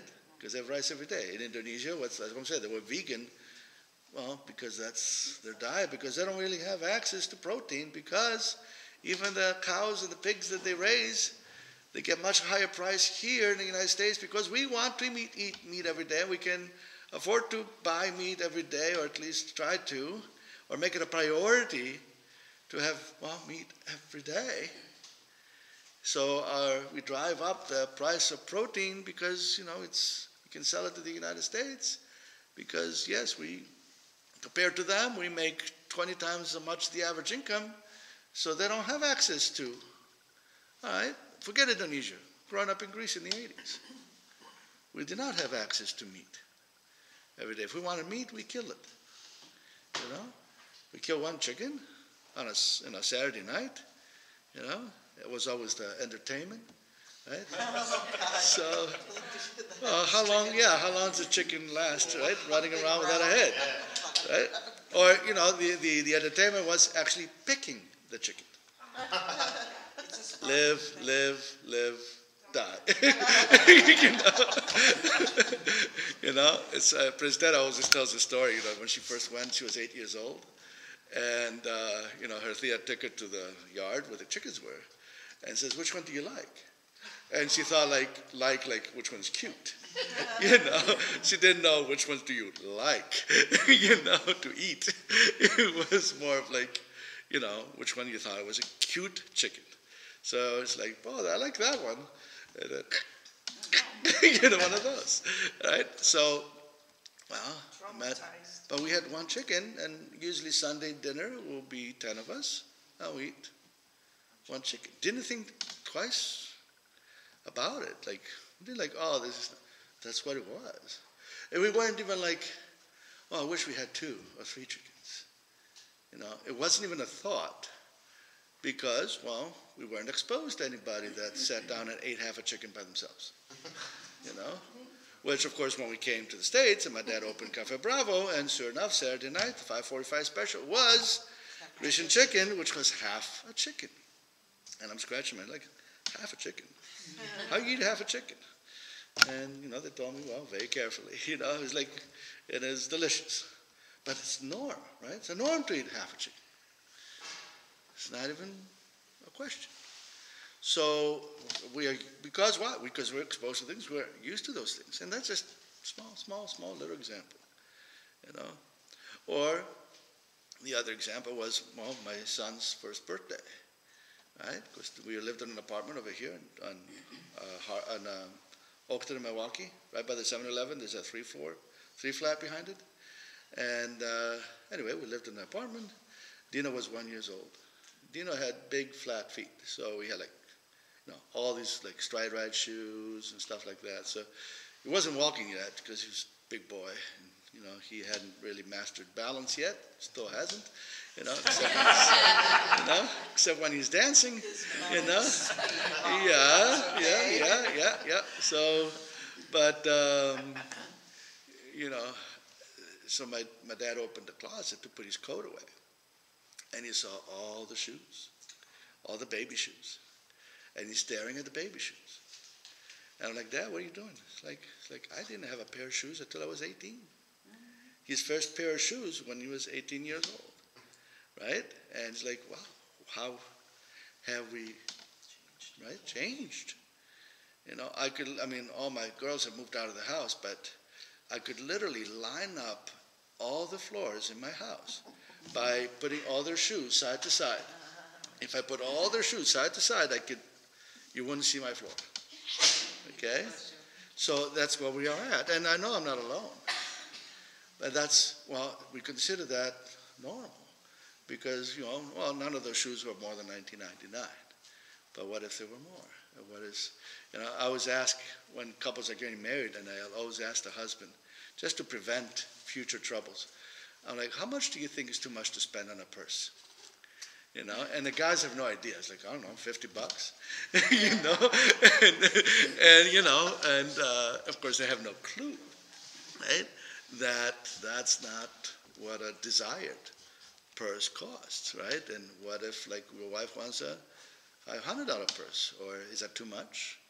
Are you going to yell at her when you see her on the credit card statement? Or a $3,000 purse, very normal today.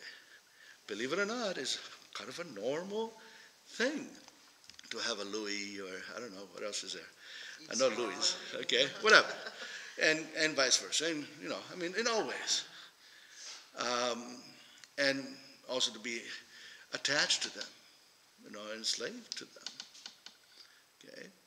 So, and it's one thing to have them, but another thing is to be attached, right? Another thing is to be in debt, to be under duress because you just had to have it, something. But it's not that important. It's not so important, right? Like, for example, whenever you buy, whatever you possess, that should be a slave to you, not you a slave to them. But we've allowed all those things to represent so much more than they do. And Yes. it really deflects from focusing on what we should be representing as people. And does it become a matter of stress? It become a matter of anxiety that I want more, right?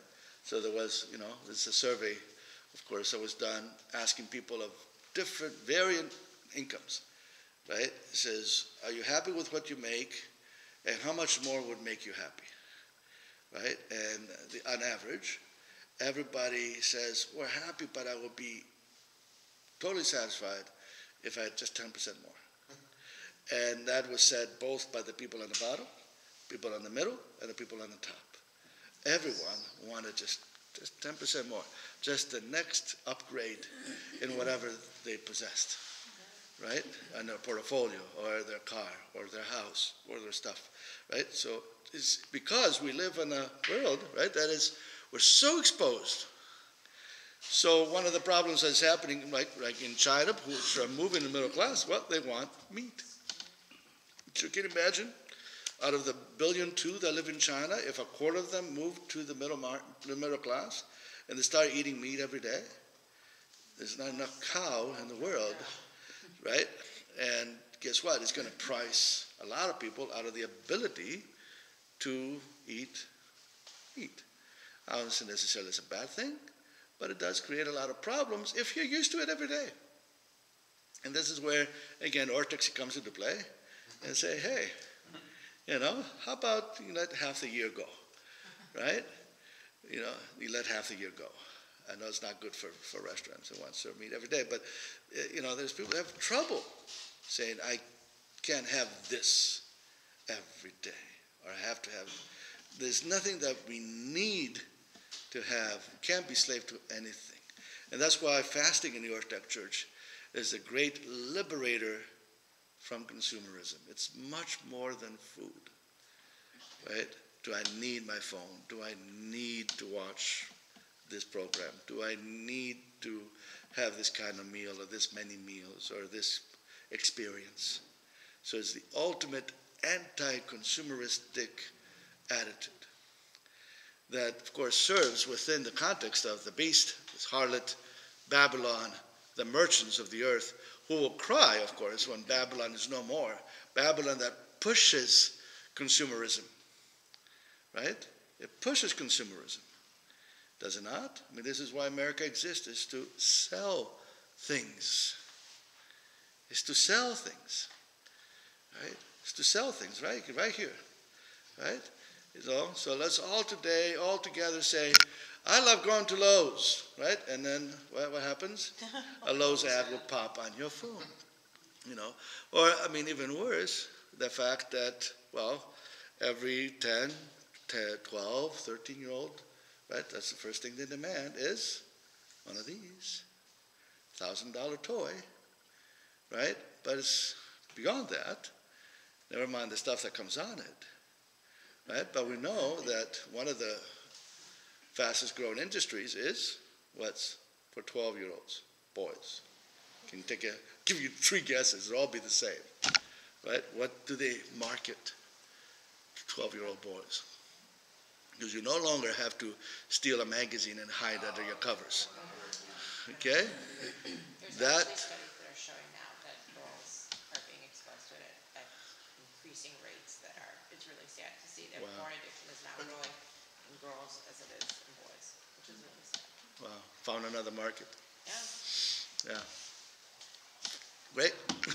Right? So that's to sell, right? We exist to sell. This is drunkenness of this fornication and the kings and all this power and pushing products, pushing ideas with those products, pushing attitudes. All of them are against the gospel. All of them, right? Yeah, obviously we use this to push this Bible study that 100 people are going to watch after we're done. Great. But, out of all the traffic on the internet, 80% of the internet traffic is actually porn.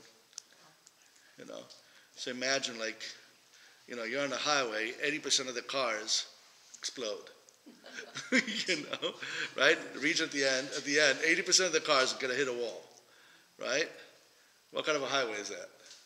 I call it, we used to call it, go on Golf Road, right? After Rand, you take a left on Golf and you go around the roundabout. Oh, the dust circle. Yeah, we call it suicide circle, right? Suicide circle, because you didn't know which way to go, so many cars get hit. So imagine if you have a road that 80% of the cars on this road end up in a wreck, right?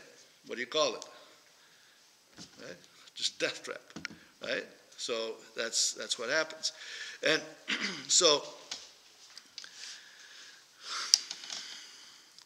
these desolate places, the Babylons that have fallen, empires that have fallen, cities that have fallen. Rome, for example, was a glorious Christian community, right? Produced so many martyrs, right? It was an example. The epistle of Paul to the Romans is like a 5th gospel, right?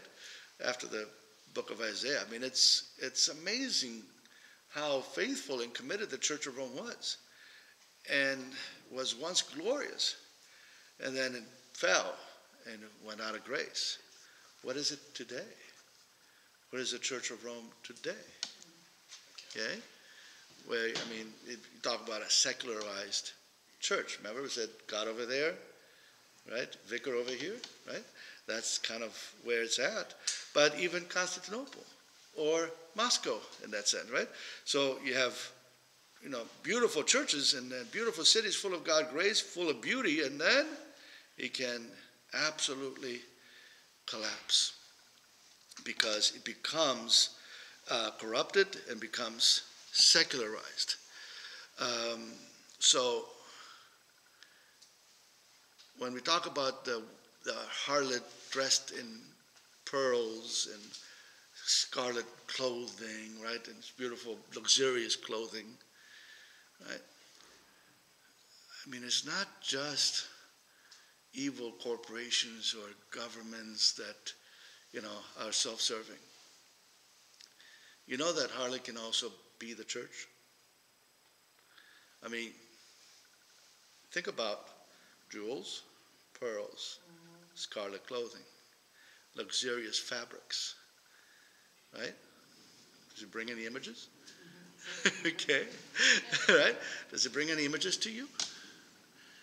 You talk about when the church, not the church with a capital C, which is the body of Christ, but the church as an institution, when it becomes secularized, right? When we as clergy are more worried about the love of money or the love of people rather than the love of Christ, right? Where our work in the church is about defending our territory versus spreading the gospel, right? Or defending some kind of nationalistic or idealistic, agenda.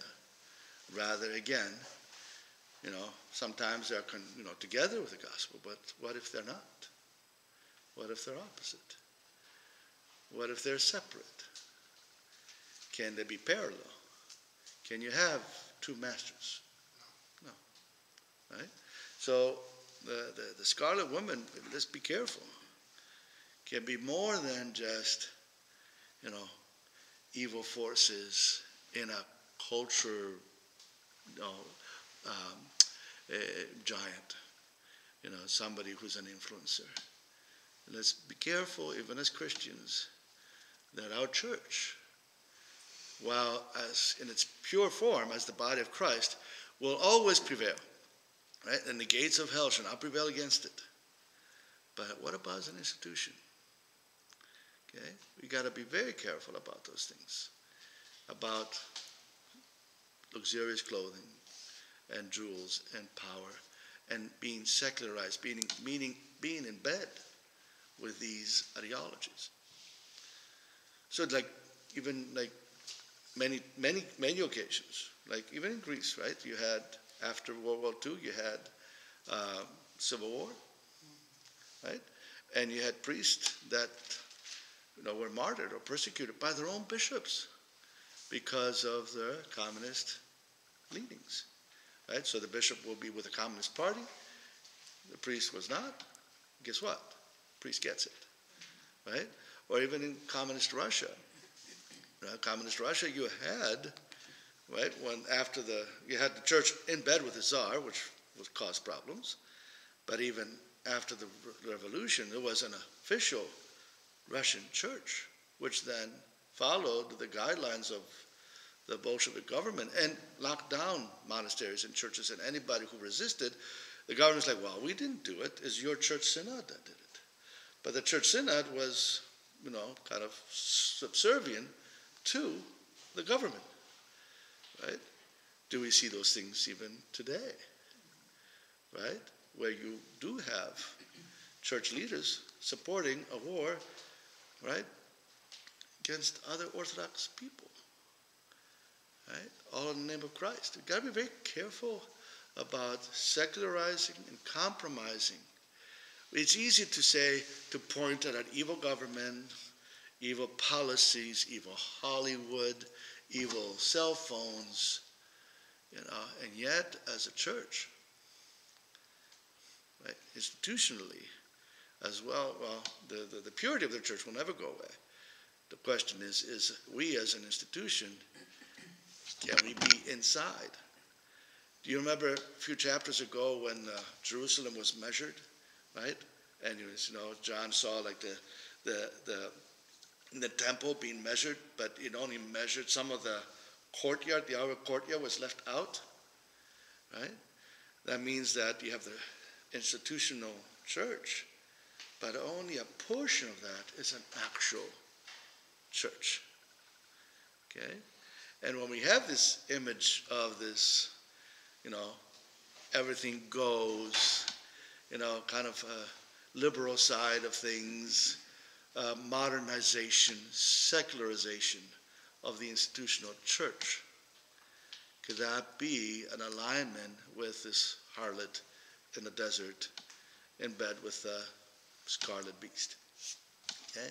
So we need to be cognizant of that. We can't just stand in our Orthodox identity and pass judgment on all the evil forces of the world, and yet turn a blind eye to those things creeping inside our very institution. Okay? So on Sunday, for example, we talked about orthodoxy, right? This is not just our treasure to keep culturally. It's meant to be shared, right? It's meant to be shared. And as I said, and one of the things that sometimes when you don't have a text in front of you, you forget some things. But, orthodoxy, every church has a claim of having the entirety of the gospel, entirety of church teachings about Christ, the entirety of canon law, the entirety of interpretation of the Bible, right?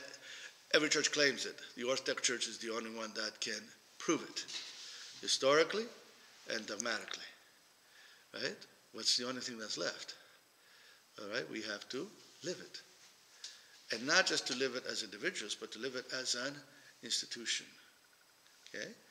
And that will make us more and more uncompromisable with, the powers that be. But we love to be in bed with the powers that be because, it makes us more comfortable, makes us more relevant.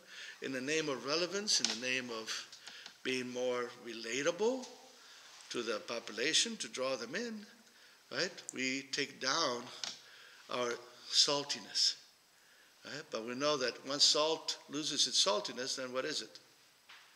Dirt, okay? That doesn't do anything. What happens to salt that doesn't really provide any flavor, right? So we do need to stand out, even not just as a kind of identity of Orthodox Christian, but even as an institution. But while we do know that before the end, when we talk about the universality of Satan's power and the intensity of Satan's power, part of that will also be that the institutional church will also be corrupted. And that's what makes that period at the end so immensely difficult. Okay? So we need to be aware of it, and be ready for it. Okay? And I know that we're not going to climb on a high horse and start judging everybody, but awareness is key. That as we prepare leaders, clergy, bishops, presbyteros, ministry leaders for the future, right? That, it's all our job. They don't just drop out of heaven, right? It's all our job to cultivate and to support genuine, right, and committed and uncompromised, in a sense, leadership within our very institution. Okay? Because as the world, as we get closer and closer to the end times, the more it will be, the more difficult it will become, right, to know what is true and what isn't. And that's when we talk about difficult times where the devil will have complete power, it's not just complete power over world governments, but also have its tentacles within what we know as a church, as an institution. Okay? All right. One more paragraph? 6 more minutes. Okay. And I heard another voice from heaven saying, "Come out of her, my people, lest you share in her sins, and lest you receive in her plagues.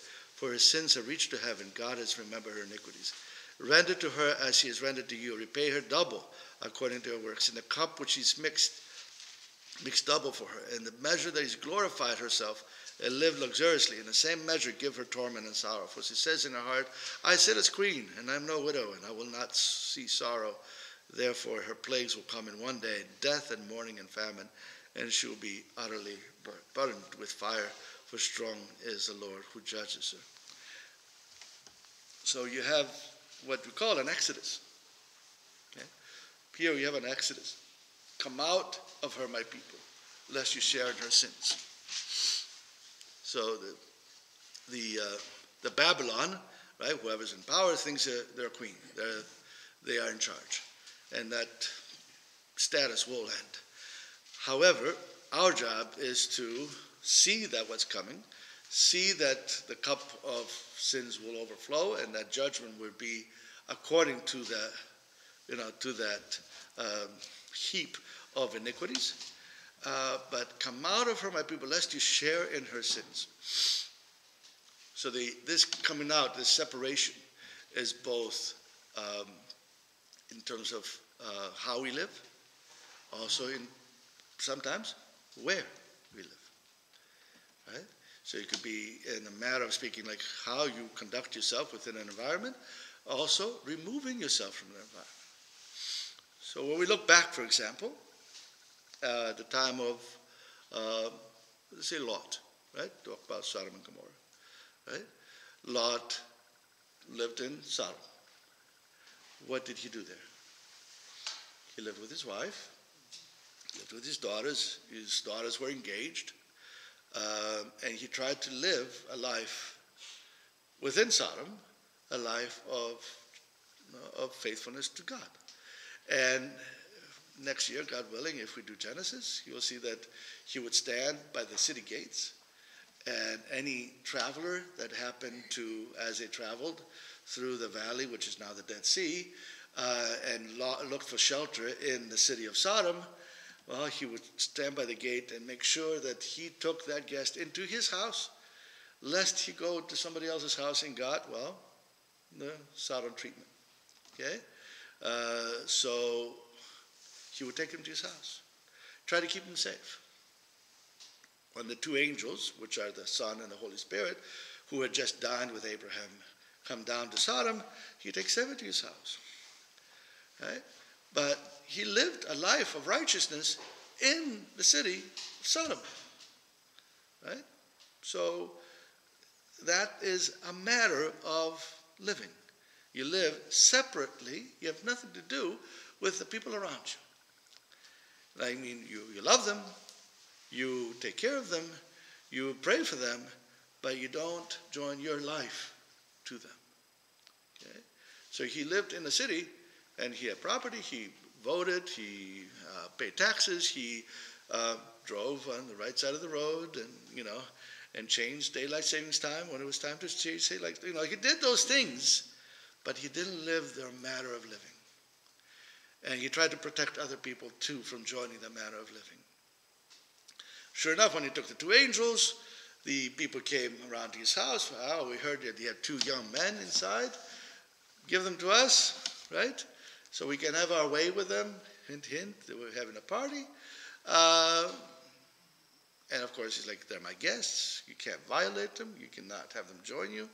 And he'd like, here, take my daughters and stuff. I mean, he was very adamant about not giving in to their ways.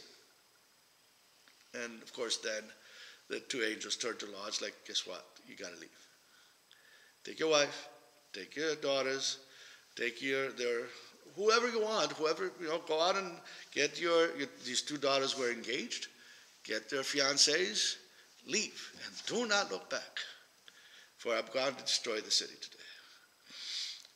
So you have a leaving everything, your house, your stuff, leaving, turning, and running away, not looking back. Of course, Lot went to his son-in-law, right? And they were engaged to his daughters. What did they say to him? The old man's lost it. He's like, what do you mean God's destroyed? There's no such thing. We have houses, they're solid. We live in this palace, whatever. There are 3 floors. We have a tornado shelter at the bottom. We got food. We got, music. We have everything we need here. Lots of videotapes, What do you mean God is going to end the world? What's going to possibly happen? And they laughed at the man and, of course, didn't follow him. So they laughed at him and they went their way. So if you same thing, if you tell them well, Jesus is coming, right? If you tell anybody Jesus is coming, he's going to judge the living and the dead. He's going to judge you, me, everybody. And the end of the world's coming. I remember years ago, there was a guy standing on Rand Road in Gulf. Remember, he had a sign, the end of the world. Whatever happened to him? He's probably at Ridgewood. Who knows? But, you know, what happens, right? You preach the end of the world, people dismiss you. And yes, we talk about it, but do we really come to terms with it? Or do we think that our portfolio will live forever and that our legacy will live forever? Those things are, you know, laughable when you say, well, I arrange my life according to God's last judgment. Okay? So the the potential sons-in-law of Lot laughed at him. Of course, he ran away. Lot's wife looked back to see what happened to her stuff, and of course she turned to a pillar of salt. You know, so while she was physically leaving, in her mind, she couldn't leave. But we could be directed to do, well, one all the time. Maybe one day we're directed to do both. To leave in a matter of how we live, and maybe even leave in where we live. Right? So maybe we are going into the desert. Maybe we are moving to a different city. Maybe we are doing something drastic in order to address, you know, this, well, impossibility of, well, living where we are right now. Okay? So while we are kind of carrying things in, you know, about our life in the world, but we are ethically, you know, supposed to be different. And this has happened time and time and time again. So Noah's Ark was an actual, right, leaving. You have to go in the ark. Everybody else died. In Nineveh, right, Jonah went and preached repentance. He actually repented. Yeah. But then, you know, 100 years later, it actually was, because they went back to their old ways, it was destroyed. When God says something will be destroyed, it will be destroyed. It doesn't, you know, it doesn't work any other way. So, and the times will come where, yeah, it will not be so comfortable to be in the world. I'll give you one last example, we'll finish. When Jesus sent the apostles to go out, 2 by 2, right? It says, take nothing with you. Go out, don't go among the non-Judeans, just stay in the children of Israel. Go out and just preach the gospel. And they all came back, and, you know, they all had a good time. Everybody received them joyfully, right? And at the Last Supper, he says to them, listen, when I sent you out to preach the gospel, you know, you went out with no shoes, no money, no supplies. You went out 2 by 2. What happened? Did you lack anything? It's like, no, we lacked nothing. Everybody welcomed us, right? It's like, well, now I tell you, make sure you have your wallet. Make sure you have money. Make sure you have shoes. Make sure you have an extra coat and maybe a couple of weapons. A knife, sword. I'm telling you, take it. And of course, then they popped out their swords and like, look, we have 2 knives. And like, no. That's not what I'm talking about. I'm not talking about you going arming yourself. But what he's telling them that at that time, you were welcomed. You know, now, after the crucifixion and resurrection, the world will not accept you as it did before. Once we come to terms with that, the happier we will be. You know, often we struggle. It's like, well, I'm trying to do God's will, and yet I don't achieve welcoming happiness around me. Well, that's normal. And Jesus said that because, well, before the resurrection, God wasn't so much in people's faces, right? To really come into your faces, like God became man, God, man died, resurrection from the dead, deal with it. Before that, he was just a teacher. But when you are now coming in the name of a resurrected, incarnate God that has expectations of you, that will come back and judge you, we will not be so welcomed. So take your measures and know that while we pray for a life that is, you know, as a smooth journey to God's kingdom, when rejection when marginalization, when suffering do happen, you know that is to be expected. Okay? And that Jesus knew. Jesus like, oh, you suffered? I didn't know. No, he knows. Been there, done that, and the same is going to happen to you. Whatever form or shape this comes in, right, he knows, and he says to you, be prepared. It was easy while I was just a teacher.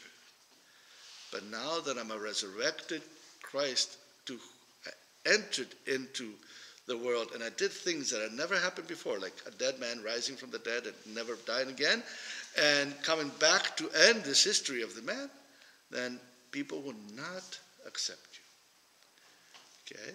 So, anyway, we'll stop there. I know we had a long class today. Thank you for your attention. I know 2 hours is a lot to ask of you, but I do really want to finish this book in a timely fashion. Let's not Okay. go down here, though. It's too cold. Too cold?